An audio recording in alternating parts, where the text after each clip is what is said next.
எல்லாருக்கும் வணக்கம். இது உங்க பிக்கி பேரண்ட்ஸ் ரெசிபி. இன்னைக்கு நம்ம என்ன செய்ய போறோம்னா ஆம்பூர் சிக்கன் பிரியாணி. சிக்கன் பிரியாணினால சிக்கன் 1 kg எடுத்து வச்சுக்கோங்க. ஆம்பூர் பிரியாணினால நம்ம சீரக சம்பா ரைஸ்ல தான் செய்ய போறோம். அதனால 1 kg சீரக சம்பா ரைஸ் எடுத்து வச்சுக்கோங்க. இதுக்கப்புறம் தேவையான பொருட்கள் என்னன்னு சொல்றேன், நோட் பண்ணிக்கோங்க. கடலை 280 ml, வெங்காயம் 450 கிராம், 8 லவங்கம், 6 ஏலக்காய், 5 பட்டை, 4 பிரிஞ்சி இலை, அப்புறம் 2 தாரணி. இதெல்லாம் முன்கூட்டியே நீங்க எடுத்து வச்சுக்கோங்க. நம்ம பிரியாணி பொருட்கள் ஈஸியா நம்ம மைண்ட்ல வச்சுக்கிறதுக்காக அதை நான் 3 கலரா பிரிச்சிருக்கேன். இந்த 3 கலரா பிரிச்சா நம்ம அதை மறக்கவே மாட்டோம், எப்பவுமே ஞாபகம் வச்சுப்போம். என்னன்னு உங்களுக்கு சொல்றேன் வாங்க. வெள்ளை நிற பொருட்கள். வெள்ளை நிற பொருட்கள்ல உங்களுக்கு இஞ்சி, பூண்டு, உப்பு, அப்புறம் தயிர். இஞ்சி அரைச்சிங்கன்னா அது ஒயிட் கலர் ஆயிடும், அதனால நான் இதை வெள்ளை நிற பொருட்களையும் சேர்த்திருக்கேன். அடுத்து நமக்கு பாத்தீங்கன்னா பச்சை நிற பொருட்கள். பச்சை நிற பொருட்கள் என்னெல்லாம் இருக்குன்னு பாத்தீங்கன்னா பச்சை மிளகாய், புதினா, கொத்தமல்லி. இதோட அளவு எல்லாம் கீழே சப்ஸ்கிரைப்ல இருக்கு, பாத்துக்கோங்க.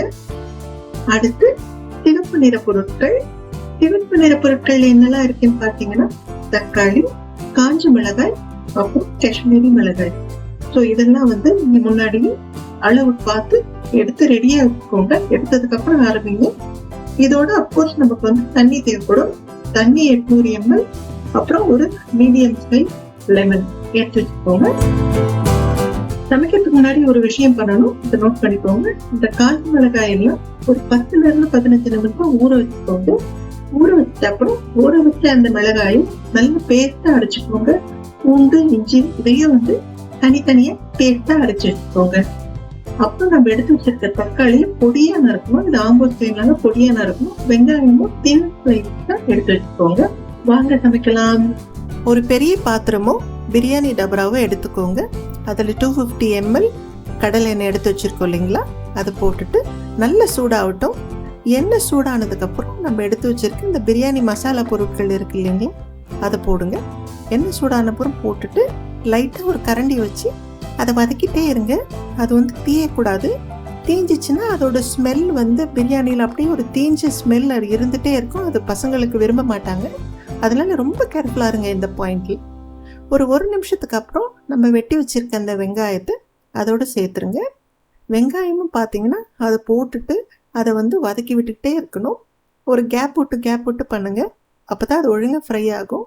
நம்ம அடுப்பு சென்டரில் இருக்கிறதுனால சென்டரில் இருக்க வெங்காயங்கள் தீயறதுக்கான நிறைய வாய்ப்பு இருக்குது. அதை மட்டும் நீங்கள் பார்த்துக்கோங்க. தீயாமல் ஒரு பொன்னிறம், ஒரு கோல்டன் ப்ரௌன் கலர் வர வரைக்கும் அது அழகாக இருக்கணும். அதை பார்த்துக்கோங்க. எங்கேயுமே தீயக்கூடாது, ஏன்னா தீஞ்சா அதுவும் ஒரு ஸ்மெல் கொடுக்கும். அது நம்ம பசங்களுக்கு பிடிக்காது. இந்த மாதிரி ஒரு கோல்டன் ப்ரௌன் கலர் வர வரைக்கும் நல்லா பார்த்து வதக்கி விட்டுக்கிட்டே இருங்க.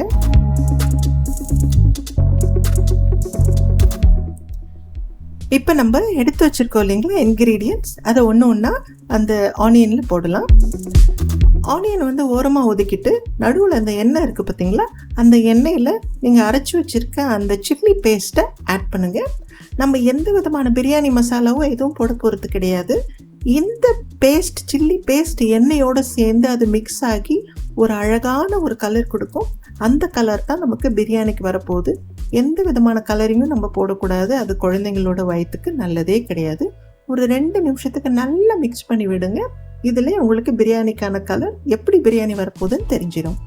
அதுக்கப்புறம் பூண்டு விழுது ஆட் பண்ணுங்கள்.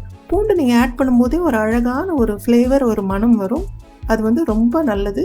பூண்டு டைஜஷனுக்கும் நல்லது, இஞ்சியும் டைஜஷனுக்கு நல்லது. அதனால் பூண்டு, அதுக்கப்புறம் இஞ்சி ஆட் பண்ணிக்கோங்க. இதை ரெண்டுத்தையும் ஆட் பண்ணிவிட்டு ஒரு நிமிஷம் நல்லா வதக்கி விட்டுட்டதுக்கப்புறம் புதினாவை சேர்த்துக்கோங்க.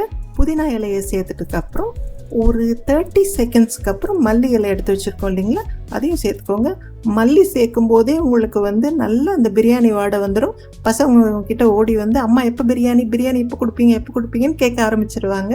ஸோ இதுதான் நம்மளோட பேஸ். இதை நம்ம கரெக்டாக பண்ணிட்டோம்னாலே உங்களுக்கு பிரியாணிக்கான அந்த ஃப்ளேவர் அழகாக இதில் வந்துடும். இப்போ 1.5 டேபிள் ஸ்பூன் உப்பு இந்த ஸ்டேஜ்லேயே சேர்த்துக்கோங்க. டேபிள் ஸ்பூன் நல்லா கவனிங்க, இது டீஸ்பூன் இல்லை, டேபிள் ஸ்பூன். இதை நீங்கள் என்ன சூப்பர் மார்க்கெட்னாலும் உங்களுக்கு டேபிள் ஸ்பூன் கிடைக்கும், அதை வாங்கி ஆட் பண்ணிக்கோங்க. நல்லா உப்பு இந்த ஸ்டேஜ்லேயே சேர்க்கும்போது உங்களுக்கு அந்த கிரேவியில் உப்பு நல்லா கலந்து ஒரு நல்ல டேஸ்ட்டு கொடுக்கும். நம்ம வெட்டி வச்சுருக்க தக்காளியை இந்த நேரத்தில் சேர்த்துக்கலாம். நம்ம வந்து ஆம்பூர் ஸ்டைல்னால தக்காளி ரொம்ப பொடியாக தான் இருக்கணும். ஏன்னா அந்த கிரேவியே பார்த்திங்கன்னா அது வந்து ஒரு ஃபைன் கிரேவியாக தான் இருக்கும், நல்ல ஸ்மூத் கிரேவியாக தான் இருக்கும். நீங்கள் பாருங்கள், இப்போ அந்த கிரேவியை காட்டுறேன் பாருங்கள். தக்காளி இருக்கிறதுக்கான அடையாளமே இல்லை, எல்லாம் வந்து நல்லா கரைஞ்சி ஒரு ஃபைன் கிரேவி ஆயிடுச்சு. இப்போ நம்ம கொஞ்சோண்டு தயிர் சேர்த்துக்கலாம். அதில் எடுத்து வச்சுருக்க தயிர் சேர்த்ததுக்கப்புறம் ரொம்ப நேரம் அது இருக்கணும்னு அவசியம் கிடையாது. ஒரு 2 மினிட்ஸ்க்கு சும்மா அதை கலந்து விட்டுருங்க, போதும்.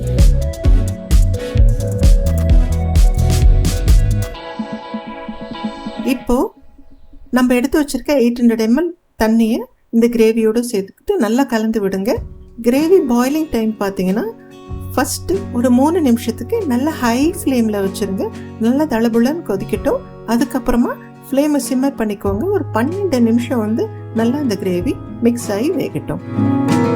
நம்ம இந்த கிரேவி வேகும் போதே பக்கத்தில் வந்து நம்ம ரைஸ் தனியாக வடிக்க போகிறோம். ஆம்பூர் ஸ்டைலில் இது வடி பிரியாணி ஸ்டைல் தான். ஸோ அந்த ரைஸ் என்ன பண்ணணும்னு நான் உங்களுக்கு சொல்கிறேன், கவனமாக நோட் பண்ணிக்கோங்க. நம்ம எடுத்து வச்சுருக்க அந்த 1 கிலோ சீரக சம்பாவை நல்லா வாஷ் பண்ணிக்கோங்க. ஒரு 3-4 தடவை வாஷ் பண்ணிவிட்டு ஒரு பவுலில் நல்லா மூடுற அளவுக்கு நல்லா அதை சோக் பண்ணி வச்சுருங்க, ஊற வச்சுருங்க. அப்புறம் தனியாக இன்னொரு பாத்திரம் எடுத்துக்கோங்க. ஒரு ஸ்மால் பர்னர் இருக்குது இல்லைங்களா, அந்த ஸ்மால் பர்னரில் ஒரு பாத்திரம் எடுத்து 3 லிட்டர் தண்ணி அதில் எடுத்துக்கோங்க. கரெக்டாக 3 லிட்டர். அதை வந்து ஒரு மீடியம் ஃப்ளேமில் வச்சுக்கோங்க. வாங்க நம்ம கிரேவிக்கு போகலாம். கிரேவி என்ன ஆச்சு பார்க்கலாம். இப்போ வந்து 15 நிமிஷம் நல்லா மிக்ஸ் ஆகிடுச்சு. இப்போவே பிரியாணி வாசனை வந்துருச்சு. இப்போவே பசங்க உள்ள தொல்லை பண்ண ஆரம்பிச்சிருவாங்க. இந்த ஸ்டேஜில் சிம்மரில் வச்சுக்கோங்க. சிம்மரில் வச்சுட்டு நீங்கள் வாங்கி வச்சுருக்க அந்த 1 kg சிக்கன் இருக்குது இல்லைங்களா, அந்த 1 kg சிக்கனை உள்ளே போட்டு நல்லா அதை மிக்ஸ் பண்ண ஆரம்பிங்க. நல்லா மிக்ஸ் பண்ணணும். கிரேவி எல்லா சிக்கன் பீஸ் மேலேயும் நல்லா படணும். அதை நீங்கள் கொஞ்சம் கேர் எடுத்து பார்த்துக்கோங்க. இதுலேயும் வந்து பாயிலிங் டைம் இருக்குது. இதையும் வந்து சிக்கன் போட்ட அப்புறம் ஒரு 3 நிமிஷத்துக்கு நல்லா ஹை ஃப்ளேமில் நல்லா தடபுலன்னு கொதிக்கட்டும். அதுக்கப்புறம் ஒரு 12 நிமிஷம் வந்து மூடி போட்டு அப்படியே சிம்மரில் வச்சு விட்டுருங்க. அப்போ தான் அந்த சிக்கனில் இருக்க அந்த சாறு எல்லாமே அந்த கிரேவியில் இறங்கும். கிரேவி சாரும் வந்து சிக்கனுக்குள்ளே போகும். லைம் ஜூஸும் இந்த டைமில் நீங்கள் ஆட் பண்ணிக்கலாம்.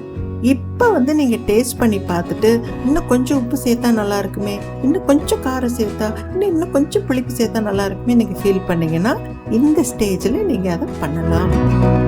ஆனால் நான் கொடுத்துருக்கிறதே குழந்தைங்களுக்கு சரியாக. இப்போ நான் ரைஸ் எப்படி ப்ரிப்பேர் பண்ணுறதுன்னு உங்களுக்கு சொல்கிறேன், கவனமாக பாருங்கள். நம்ம சிக்கன் கிரேவி அங்கே பாயில் ஆகும்போது உடனே நீங்கள் இந்த சைடு என்ன பண்ணுங்கள், நீங்கள் ஊற வச்சுருக்கீங்களே அந்த சீரக சம்பா ரைஸ், அதை வந்து தனியாக ஒரு இதில் வடிகட்டிக்கோங்க.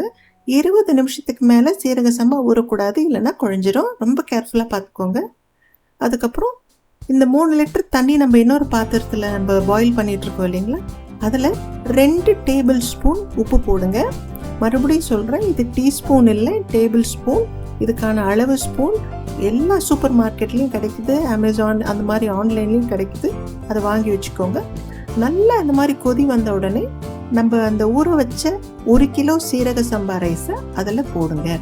இப்போ இது வந்து எவ்வளோ நேரம் வைக்கணும், சீரக சம்பான்றதுனால நம்ம ரொம்ப கேர்ஃபுல்லாக இருக்கணும். இது குழையவே விடக்கூடாது. குழஞ்சிருச்சுன்னா பசங்க சாப்பிட மாட்டாங்க. அதனால் ரொம்ப கேர்ஃபுல்லாக இருங்க.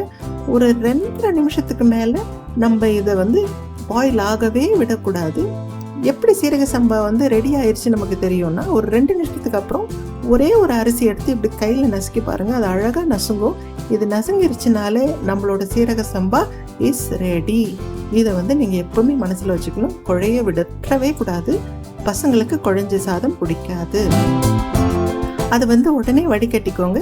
அந்த வடிகட்டின அந்த உப்பு தண்ணி இருக்குது பார்த்தீங்களா, அதை வந்து ஒரு க்ளீன் பாத்திரத்தில் வச்சுக்கோங்க. அது நமக்கு தேவைப்படும், பின்னாடி அதுக்கு நம்ம தேவைப்படும். எப்போ தேவைப்படும் நான் உங்களுக்கு சொல்கிறேன். இப்போ அந்த சிக்கன் கிரேவி ஓப்பன் பண்ணுங்கள். நல்லா நடுவில் கொதிச்சுக்கிட்டு இருக்கு. இப்போ வந்து சிம்மரில் தான் இருக்குது. அந்த அரிசியை நடுவில் அழகாக கொட்டி விடுங்க. அதை கொட்டும் போதே நீங்கள் நல்லா க்ளோஸாக இதில் பார்த்தீங்கன்னா அந்த கிரேவி வந்து அப்படியே மெதுவாக அந்த அரிசியில் உரிய ஆரம்பிக்கும். அது நீங்கள் பார்த்தீங்கனாலே தெரியும். அந்த சைடில் பாருங்கள், அழகாக தெரியுது. ஸோ அந்த கிரேவி அந்த அரிசியும் நல்லா மிக்ஸ் ஆகிற டைம் இது தான். ஸோ ரெண்டுமே சூடாக இருக்கும்போது தான் அது நல்லா மிக்ஸ் ஆகும். இப்போ வந்து நான் வந்து சாதா சில்வர் கரண்டி தான், எவர் சில்வர் கரண்டி தான் யூஸ் பண்ணுறேன். உங்ககிட்ட கட்டை கரண்டி இருக்குதுன்னா ஒரு நல்ல கட்டை கரண்டி எடுத்துக்கோங்க. எடுத்துட்டு இந்த அரிசியை நல்லா வந்து எல்லா இடத்துலையும் வந்து அந்த கிரேவி படுற மாதிரி நல்லா விலக்கி விடுங்க. இந்த பீஸ் எல்லாம் நல்லா விலக்கி விட்டுட்டு ஒரு அரிசியும் வந்து வெள்ளையாக இருக்கக்கூடாது. அது மட்டும் நீங்கள் பார்த்துக்கணும். எல்லா அரிசியும் நல்லா அந்த கிரேவியோடு மிக்ஸ் ஆகும்போது தான் உங்களுக்கு வந்து ஒரு அரிசியிலையும் உங்களுக்கு அந்த கிரேவிக்கான கலர் கிடைக்கும். ஸோ இதை மட்டும் நீங்கள் பார்த்து நல்லா மிக்ஸ் பண்ணி விட்டுக்கோங்க. இப்போ தம் போடுறதுக்கு முன்னாடி ஒரே ஒரு விஷயம் நீங்கள் என்ன பார்த்துக்கணுன்னா, நம்ம தண்ணி கொஞ்சம் லைட்டாக அந்த அரிசிக்கு மேலே இருக்கணும். அப்படி இருக்கான்னு மட்டும் பார்த்துக்கோங்க. அப்படி இல்லைன்னா நான் சொன்ன பார்த்தீங்களா, அந்த உப்பு தண்ணி, நம்ம அரிசி வடித்த தண்ணி இருக்குல்ல, அதை எடுத்து அது மேலே கொஞ்சம் ஊற்றி விட்டுக்கலாம். ஸோ இதை ஊற்றி விடுறதுனால என்ன ஆகுதுன்னா, நம்மளுக்கு ஒரு லூஸ் கிரேவி கிடச்சோடனே அதை அழகாக மேலே அந்த லிட்டை போட்டு மூடிட்டு, நீங்கள் வடித்து வச்சுருக்கீங்கள தண்ணி, அந்த தண்ணி சூடு தண்ணியை மேலே வச்சு அது மேலேயும் ஒரு மூடி போட்டுருங்க. இப்போ தான் ரொம்ப இம்பார்ட்டன்ட் பாயிண்ட், இதை நீங்கள் நல்லா நோட் பண்ணிக்கோங்க. நம்ம அப்படி தம் பொசிஷன், இதுதான் நம்ம தம் பொசிஷன். கீழே வந்து உங்களுக்கு பிரியாணி இருக்குது, மேலே நம்ம வடித்து வச்ச தண்ணி இருக்குது, அதையும் மேலே மூடிட்டோம். இப்போ வந்து நல்ல ஹை ஃப்ளேம் வச்சுக்கோங்க. ஹை ஃப்ளேம் வச்சுட்டு அப்புறம் ஒரு 2 நிமிஷத்துக்கு அப்புறம் பார்த்தீங்கன்னா, நம்ம மூடி வச்சிருப்போம்ல இந்த தம் பொசிஷனில், அந்த மூடி வச்சிருக்க அந்த மூடியில இருந்தும் ஸ்லைட்டாக வந்து நமக்கு ஆவி வெளி வர ஆரம்பிக்கும். இதுதான் நமக்கு சிக்னல். இந்த சிக்னலை நல்லா நோட் பண்ணிக்கோங்க. இப்போ வருது பார்த்தீங்களா, அங்கே பாருங்கள், நம்ம மேலே நம்ம அவ்வளோ வெயிட் வச்சுருந்தாலும் அந்த ஆவி வருது. இப்படி ஆவி வரும்போது உடனே நம்ம வந்து சிம்மரில் வச்சுருங்க. சிம்மரில் வச்சுட்டு ஒரு 16லேருந்து 17 நிமிஷம் வந்து அப்படியே சிம்மர்லேயே இருக்கட்டும். நீங்கள் நடுவில் வெந்துருச்சா பசங்க வந்து பண்ணுறாங்க பார்க்கவே கூடாது. ஸோ 17 நிமிஷத்துக்கு அப்புறம் ஓப்பன் பண்ணி பார்த்தா நம்ம ஆம்பூர் சீரக சம்பா பிரியாணி இஸ் ரெடி. இப்போ நீங்கள் ஒரே ஒரு விஷயம் பாருங்கள், கீழே மட்டும் கொஞ்சம் ஸ்ட்ரைட்டாக சாதத்தை விலக்கி பாருங்கள், கீழே எதனா தண்ணி கிரேவி இருக்கான்னு பாருங்கள். கிரேவி இல்லைன்னா இட் இஸ் வெரி குட். இப்போ நான் இதை வந்து உங்களுக்கு எடுத்து காமிக்கிறேன். பாருங்கள், எவ்வளோ அரிசி வந்து உதிரியாக இருக்குது, நல்ல கலர் வந்திருக்கு. பிரியாணிக்கு ஒரு நல்ல கலர் வந்திருக்கு. நம்ம ஒரு பிரியாணி கலரும் போடல, அஜினோமோட்டோவோ எந்த ஒரு ஃப்ளேவரிங் ஏஜென்ட்டும் போடல. இது நேச்சுரல் கலர், நேச்சுரல் இன்க்ரீடியன்ட்ஸ். இது வந்து குழந்தைங்களோட வயிற்றுக்கு ரொம்ப நல்லது, எந்த கெடுதியும் கிடையாது. பசங்க உங்களை அம்மா வாரம் செஞ்சு கொடுங்க அம்மான்னு தொல்லை பண்ண போகிறாங்க. You are going to enjoy. இது பாருங்கள், எல்லாமே நல்லா வந்திருக்கு, அரிசி நல்லா வந்திருக்கு, உதிரியாக இருக்குது. அதே நேரத்தில் சிக்கனும் நல்லா இருக்குது. நான் இப்போ ஒரு சிக்கன் பீஸ் எடுத்து காமிக்கிறேன் பாருங்கள். சும்மா அப்படி கரண்டியால் அப்படி விளக்குனாலே அழகாக வெந்திருக்கு, உள்ளேயும் மசாலா போயிருக்கு. ஸோ நீங்கள் என்ன பண்ணுங்கள், இதை அப்படியே எடுத்து கொஞ்சம் நேரம் வச்சுட்டு, ரொம்ப நேரம் விட்டுறாதீங்க, மூடியே வைக்காதீங்க, ரொம்ப வெந்துடும். இதை எடுத்து ஒரு அழகாக ஒரு பிளேட்டில் போட்டு பசங்களுக்கு சர்வ் பண்ணி கொடுங்க. ஒரு Royal Ambur biryani ready. So எனக்கு நம்பிக்கை இருக்குது, உங்கள் பசங்களும் உங்கள் வீட்டில் இருக்க எல்லாருமே வந்து இதை ரொம்ப ரசித்து சாப்பிடுவாங்க. நாங்கள் நெக்ஸ்ட்டு வந்து இந்த ஆம்பூர் பிரியாணிக்கு ஒரு அழகான கத்திரிக்காய் எப்படி பண்ணுறதுன்னு சொல்லி உங்களுக்கு சொல்லலான்னு இருக்கோம். வேறு எதுனா உங்களுக்கு வேணும்னாலும் எங்களுக்கு கமெண்ட் செக்ஷனில் கமெண்ட் பண்ணுங்கள். இம்மீடியட்டாக நாங்கள் உங்களுக்கு அதை எப்படின்னு சொல்லி போஸ்ட் பண்ணுறோம். தேங்க்யூ. Stay yummy.